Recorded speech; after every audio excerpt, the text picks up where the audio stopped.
वफाकी वज़ीर ख़ज़ाना मोहम्मद औरंगज़ेब ने कहा है कि टैक्स के लिए किसी को हिरासा नहीं किया जाएगा। नॉन फाइलर गाड़ियाँ और जायदादें नहीं खरीद सकेंगे। नॉन फाइलर से मुताल्लिक हमें कानूनी कोर की ज़रूरत है। वाशिंगटन में प्रेस कॉन्फ्रेंस में वज़ीर ख़ज़ाना मोहम्मद औरंगज़ेब ने कहा कि नॉन फाइलर की इस्तिलाह ख़त्म कर रहे हैं। उनका कहना था कि अमरीका में स्टेक होल्डर्स से मुलाकातें मस्बत रहीं। स्टेक होल्डर्स ने पाकिस्तान में महंगाई में कमी को सराहा है। उन्होंने कहा कि तमाम रेटिंग एजेंसियाँ कह रही हैं कि पाकिस्तान दुरुस्त माशी सिमत पर गामजन है। वर्ल्ड बैंक पाकिस्तान को कर्ज नहीं ग्रांट देगा। IMF के साथ तामीरी बातचीत हुई है। नॉन फाइलर गाड़ियाँ और जायदादें नहीं खरीद सकेंगे। नॉन फाइलर से मुताल्लिक हमें कानूनी कोर की ज़रूरत है। वाशिंगटन में प्रेस कॉन्फ्रेंस में वज़ीर ख़ज़ाना मोहम्मद औरंगज़ेब ने कहा कि नॉन फाइलर की इस्तिलाह ख़त्म कर रहे हैं। उनका कहना था कि अमरीका में स्टेक होल्डर्स से मुलाकातें मस्बत रहीं।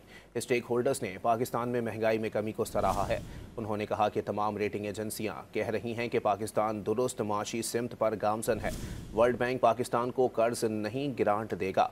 IMF के साथ तामीरी बातचीत हुई है।